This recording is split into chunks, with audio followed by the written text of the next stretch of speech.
Hello students, welcome back in Pankaj sir online academy YouTube channel माँ का आशीर्वाद। बच्चों, आज आपको रिवीजन कैसे आप करें, कम समय बचा हुआ है। ये वीडियो बोर्ड एग्जाम के बच्चों के लिए है, चाहे 10th क्लास के बच्चे हो चाहे 12th क्लास के बच्चे हो। आपको बता दिया जाए, चूंकि फरवरी महीना शुरू हो गया और आपका जो यूपी बोर्ड है, सीबीएसई बोर्ड है या आईसीएसई बोर्ड है, सभी बोर्ड के जो एग्जाम है, बोर्ड वाला एग्जाम, ये आफ्टर 15 स्टार्ट है। ठीक है, यूपी बोर्ड 24 से है, उसमें थोड़ा बहुत समय बचा हुआ है, लेकिन बाकी सभी बोर्ड के जो एग्जाम है वो 17, 18 ऐसे स्टार्ट है। आप लोग क्या करें, आने वाला जो ये 15 से 20 दिन बचा हुआ है, इसमें आप कैसे तैयारी करें, या क्या फीलिंग आपकी है। इस समय एग्जाम बहुत अब नजदीक आ गया है। जो भी पढ़ाई आपने किया होगा पूरे सेशन, उसका रिवीजन सबसे ज्यादा जरूरत होती है रिवीजन की। क्यों? क्योंकि अगर मैं भी एक छोटी सी बात करूं, जैसे आप मोबाइल यूज करते हैं या किसी भी गैजेट का यूज कर रहे हैं, अक्सर इस समय आप जानते हैं शॉर्ट वीडियो देखना, ये सब चीजें एक कॉमन चीजें हैं। लेकिन अगर अभी आपसे मैं पूछ लूं कि जितने भी लोग वीडियो देख रहे हैं कि पिछले 5 शॉर्ट वीडियो का नाम बता दीजिए, तो हो सकता है रियल केस कोई बच्चा निकल जाए, लेकिन जो रिजल्ट आएगा उसका लगभग 99% यही आएगा कि नहीं याद है। क्यों? क्योंकि उसका रीजन ये है, जो भी चीजें हैं आपके लॉन्ग टर्म मेमोरी में नहीं जाती है, वो केवल शॉर्ट टर्म मेमोरी में जाता है। शॉर्ट टर्म मेमोरी 30 से 35 सेकंड का होता है। और आप देखेंगे कि चीजें याद नहीं रह जाती। इसी तरीके से सिलेबस आपका अब इतना कम समय बचा हुआ है, कैसे आप तैयारी करें, उसके लिए कुछ चीजें आपसे साझा करेंगे। आने वाला जो ये समय है, इस समय में अगर आप इन सब चीजों को ध्यान में रखते हुए तैयारी करते हैं, तो उम्मीद है कि आपको बेहतर रिजल्ट मिलेगा। करना क्या है, देखिए हमने लिखा हुआ रिवीजन स्ट्रेटजी की क्या प्लानिंग हो रिवीजन की आपकी। प्रॉब्लम मतलब होता है समस्या। क्या समस्या आती है जब आप रिवीजन करते हैं?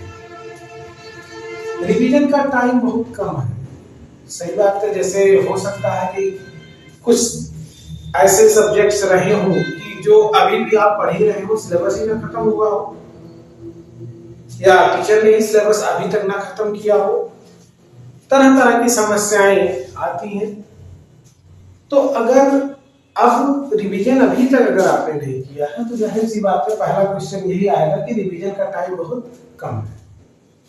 ठीक है, दूसरी बात यह आती है कि रिवीजन करते ही नींद आती है, सबसे बड़ी चीज है नींद का आना।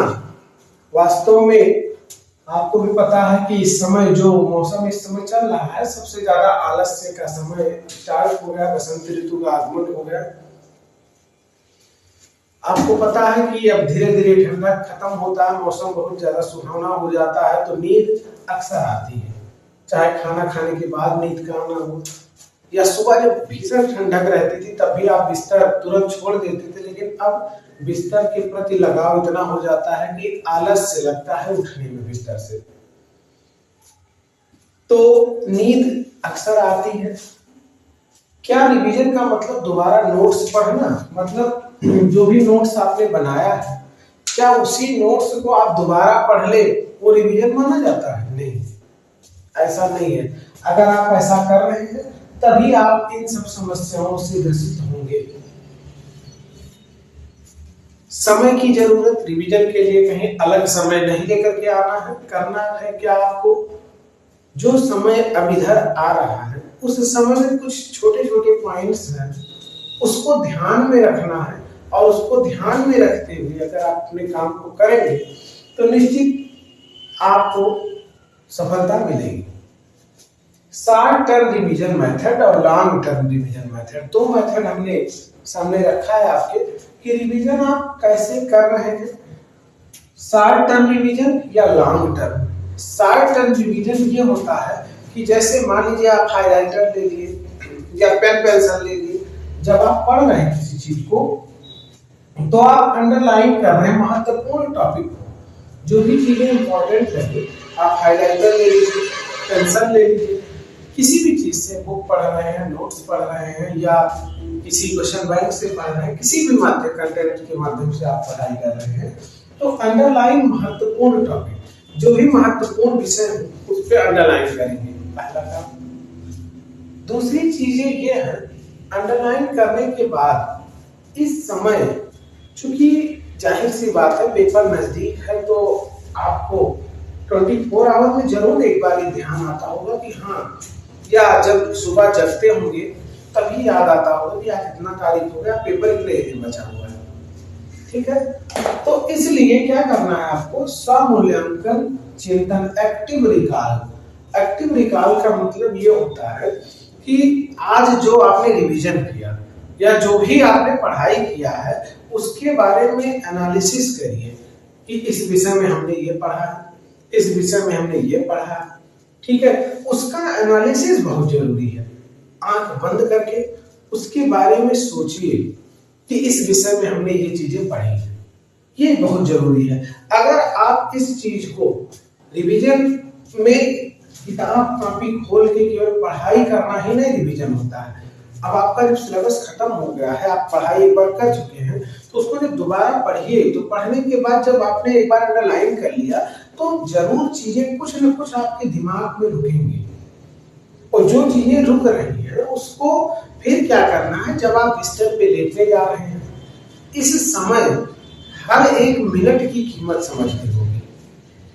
अगर आप समय की कीमत को नहीं समझेंगे, अक्सर आप देखते होंगे इस समय जो भी बोर्ड एग्जाम के बच्चे हैं, या तो वो बहुत ज्यादा नर्वस रहते हैं एग्जाम को लेकर के, या तो बिल्कुल फ्री हो जाते हैं। और इसमें सबसे ज्यादा जरूरी ये है कि आप कैसे एनवायरनमेंट में, कैसे लोगों के अटैच में इस समय अपना समय गुजारते हैं, सबसे बड़ी चीज होती है। अगर आप अपने क्लास या से छोटे बच्चों के फ्रेंड सर्किल में हैं तभी नुकसान करेगा, अपने क्लास से बड़े बच्चों के फ्रेंड सर्किल में हैं तभी नुकसान करेगा, क्योंकि बड़े बच्चे हैं तो उनको बोर्ड एग्जाम नहीं देना है, वो दे चुके हैं। छोटे बच्चे हैं उनको अभी नहीं देना है, उनके पास समय है, तो उनके ऊपर तो ये चीजें लागू नहीं होती हैं कि हाँ 15, 20, 25 दिन बाद आपका पेपर है। तो कहीं ना कहीं अपने आप को आपको संकुचित रखना है, बचा के रखना है। बचा के रखने का मतलब वो ये नहीं चाहते हैं कि आपका नंबर अच्छा ना आए। आपसे जुड़े ही व्यक्ति हैं, उनका भी मन है, उनका भी नाम जुड़ा हुआ है आपसे, लेकिन वो ना चाहते हुए भी आपका नुकसान कर जाते हैं। क्या आप 10 मिनट का रेस्ट ले रहे हैं, आपसे वो 20-25 मिनट बात करने लग जाएंगे, आधे घंटे आपका समय लेके चले जाएंगे। तो इन सब चीजों के लिए सबसे ज्यादा जरूरी ये है कि आपको खुद इस समय प्रेजेंट टाइम में आपने 24 आवर को के महत्व को समझना होगा। हर एक मिनट की कीमत समझनी होगी कि अगर हमारा 10 मिनट जा रहा है तो किस काम में जा रहा है। रात में बिस्तर पे जाने के बाद ये सोचिए कि आज हमने इस विषय में ये पढ़ा, इस विषय में ये पढ़ा, ये हमको पढ़ना है, ये हमारा बचा है। इस तरीके मतलब खाना भी खा रहे हैं तभी आपके दिमाग में चीजें चलनी चाहिए कि अभी क्या पढ़ रहे थे, आगे क्या पढ़ना है। ज्यादा से ज्यादा 1 से 1.5 महीना, 30 से 40 दिन, 50 दिन मैक्सिमम बचे हुए हैं इस समय, आपको अपने आप को इस तरीके के रखने के लिए।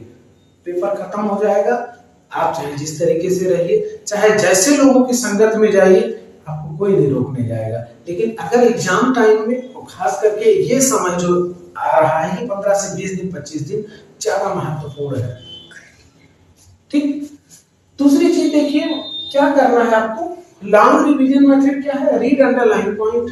जो आपने पढ़ते समय अंडरलाइन किया है पॉइंट्स को जब दोबारा रिवीजन करेंगे लॉन्ग टर्म में उसको रोकने के लिए, तो जो अंडरलाइन है उसको पढ़ेंगे अच्छे ढंग से।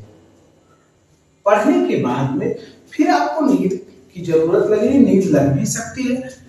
लॉन्ग टर्म का एक मेथड और जो सबसे इंपॉर्टेंट है, सैंपल पेपर। मैं बार बार आपको, हमने पीछे भी वीडियोस में हमने आपको सजेस्ट किया है कि रिवीजन का सबसे बेस्ट तरीका जो है वो प्रीवियस ईयर क्वेश्चन और सैंपल पेपर को सॉल्व करना। पर डे, प्रत्येक दिन आप इस काम को खुश होकर के करें। एक ना एक सब्जेक्ट का सैंपल पेपर आपको सॉल्व ही करना है। अगर आप सैंपल पेपर को सॉल्व करते हैं तो उस सब्जेक्ट की पूरा रिवीजन एक साथ में होता है, प्लस बोर्ड के क्वेश्चन से आपकी भेंट मुलाकात होगी कि हाँ बोर्ड में कैसे क्वेश्चन पूछे जाते हैं। क्योंकि ये पॉइंट ऑफ व्यू बनाना बहुत जरूरी है। टॉपिक पढ़ लेना ही पढ़ाई नहीं है, क्योंकि आपको भी पता है कि बोर्ड एग्जाम जो होता है इसमें 12th के बच्चों को तो एक बार उनको एक्सपीरियंस हो चुका है कि पेपर कैसे देना है, आपका अंदर से डर खत्म हो जाता है। लेकिन 10th के बच्चों के लिए पहली बार रहता है कि ये जो एग्जाम है इसमें जो टीचर आपको पढ़ाए रहते हैं उनका बनाया हुआ पेपर आपको नहीं मिलेगा। पता नहीं कौन सा टीचर पेपर सेट करेगा। हो सकता है इन केस ऐसे भी क्वेश्चंस आपको मिले जो टीचर ने पढ़ाते समय उतना स्ट्रिक्टली या इम्पोर्टेंट मान के आपको ना बताया। इसलिए बार बार कहा जा रहा है हर सिलेबस को, अभी समय है 15 से 20 दिन, हर चैप्टर्स को अच्छे से पढ़िए, उसकी गहराई में जाइए। गहराई में जाने का मतलब यह है जब आप बोर्ड एग्जाम के क्वेश्चन को सैंपल पेपर, जो मार्केट में तरह तरह के कई मॉडल पेपर, हर बुक के पीछे मॉडल पेपर रहते हैं, जब आप उसको सॉल्व करते हैं तो जब क्वेश्चंस आपको मिलते हैं, क्वेश्चन अगर आपको मिलेंगे आप उसको सॉल्व करते हैं तो एक तो तैयारी भी होती है, प्लस नए नए क्वेश्चंस जब क्वेश्चंस आप सॉल्व करेंगे तो प्रैक्टिस होगा, और प्रैक्टिस सबसे ज्यादा जरूरत होता है रिवीजन में। अगर आप प्रैक्टिस ज्यादा, जितना ज्यादा प्रैक्टिस करेंगे उतना ज्यादा नंबर ऑफ क्वेश्चंस आपके दिमाग में आएंगे। इसलिए प्रयास ये करें पर डे, आज से ही आपका यहाँ तक तो हो जाना चाहिए, सुबह शाम हर दिन 2 मॉडल पेपर सॉल्व करना शुरू कर दीजिए, 2 सब्जेक्ट के। हाई स्कूल में 6 सब्जेक्ट, फिर 12th में 5 सब्जेक्ट। तो अगर आप पर डे 2-2 करते हैं तो अभी बोर्ड एग्जाम में 15 तारीख तक, 20 तारीख तक, अगर आप 15 तारीख तक ही सॉल्व करते हैं तो लगभग अभी 12 दिन है, 24 सेट आपके सॉल्व हो जाएंगे। और 24 सेट मतलब एक सब्जेक्ट के 4 सेट। 12th में भी यही सेम कंडीशन, 4 से 5 सेट अगर आप सॉल्व करके जाते हैं एग्जामिनेशन हॉल में तो आपको ये लगेगा कि हाँ।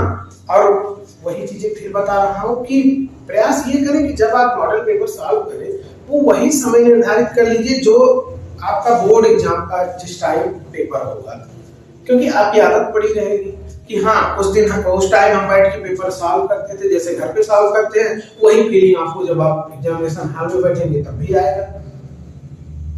तो ये प्रयास करें, ज्यादातर समय 15 से 20 घंटे समय दीजिए पढ़ाई पे, मैक्सिमम 10 से जितने प्लस कर ले जाएं उतना ही बोनस है आपके लिए। जितना ज्यादा बढ़ा ले जाएंगे टाइम को उतना फायदा करेगा।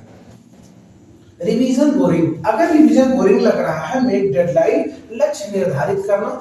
जैसे लक्ष्य निर्धारित कर लीजिए। लक्ष्य निर्धारित करने का तरीका यह है, अपना स्कीम उठाइए, अपने स्कीम को डिक्रीजिंग ऑर्डर में ले आइए। डिक्रीजिंग ऑर्डर का मतलब यह है और वही क्रम में बैक से लेकर के आइए।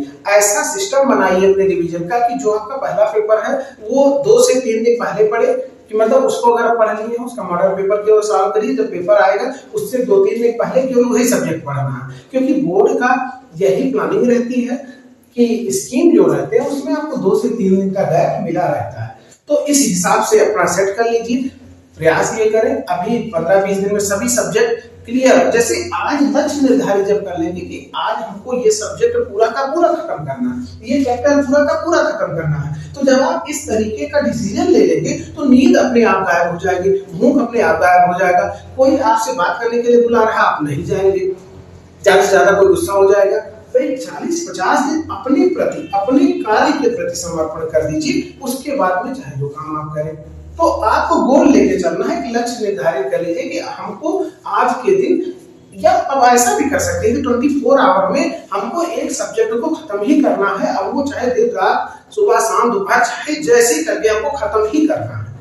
ठीक है, क्योंकि ये कहने की बातें होती हैं कि हाँ हम ये काम करेंगे तो हमको नींद लगेगी। आप खुद बताइए, कोई फेस्टिवल रहता है, घर में कोई कार्यक्रम रहता है, तो अगर रात में कोई नहीं सोता है तो क्या दिक्कत हो जाती है? कुछ नहीं दिक्कत होती है, उसकी आदत पड़ जाएगी। काम को करने के लिए लगन होनी चाहिए, प्लस दूसरी चीज ये कि उसको आप कितने उत्साह से कर रहे हैं, किसी प्रेशर में नहीं, उत्साह मान के काम करें। ये सोच लीजिए कि हाँ ये काम अगर हमको इतने दिन के लिए करना है, फिर अब इतने तो करना है, ये सोच के चलना है कि अभी तक इतना दिन पढ़ना था, अब तो एक ही महीने पढ़ना है। इस पॉइंट आप ये नहीं सोचिए कि अब तो अभी एक महीने पढ़ना है, ये सोचना अब एक ही महीने पढ़ना है, अब तो एग्जाम नहीं गया। ठीक।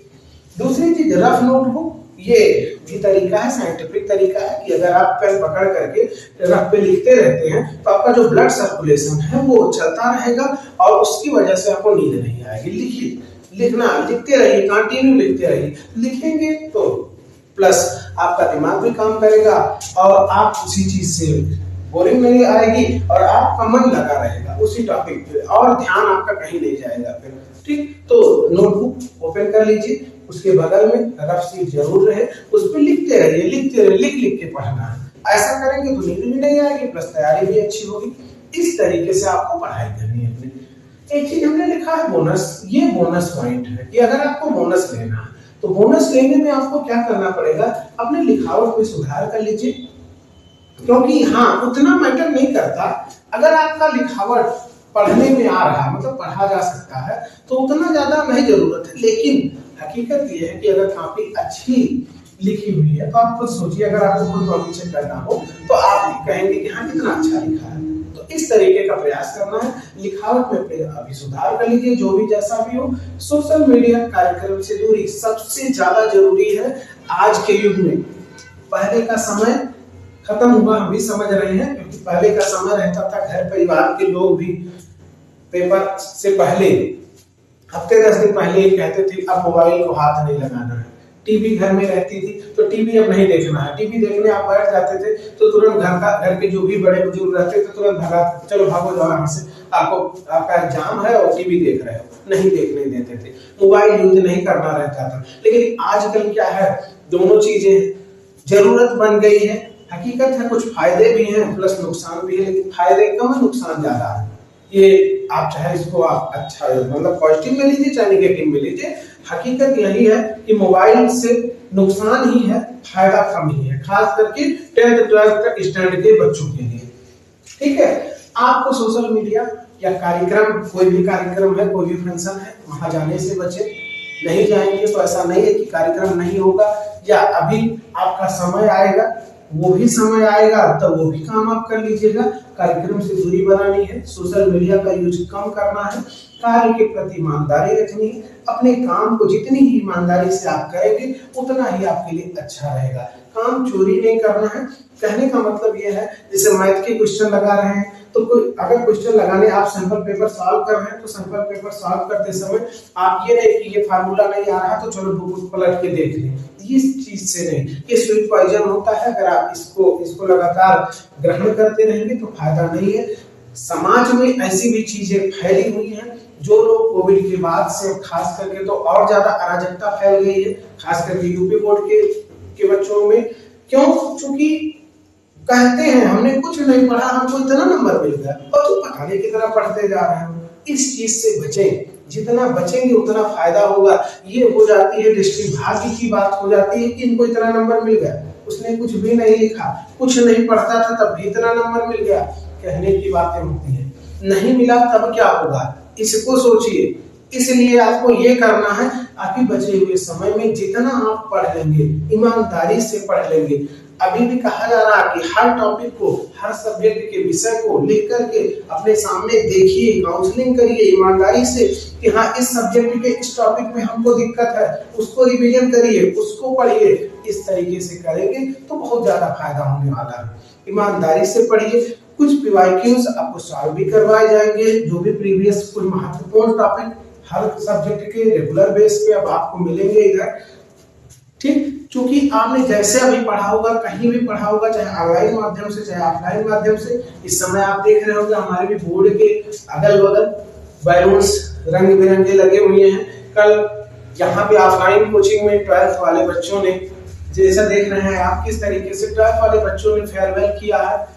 जो बच्चे इतने दिन से पढ़ रहे थे, वास्तव में थोड़ा बहुत तो दुख होता है कि हाँ, बच्चे इतने दिन से पढ़ रहे थे, चाहे सुबह आना हुआ, शाम बुलाना हो, चाहे जब बुलाया जाए। बच्चों का काम के प्रति इतना ईमानदारी था, समर्पण था। ठंडक में 7 बजे 6 बजे आना बहुत बड़ी बात होती है। थोड़ा सा दुख होता है कि हाँ, बच्चे अब चले गए, लेकिन प्लस उससे फिर अंदर ही अंदर प्रसन्नता होती है कि हाँ, वो बच्चे किस प्रकार से आए थे और यहाँ पे पढ़ने लिखने के बाद में अब वो नए स्थान पर जाएंगे, और नए स्थान पे जाएंगे तो अब नई ऊंचाइयों को छुएंगे, कॉलेज में जाएंगे।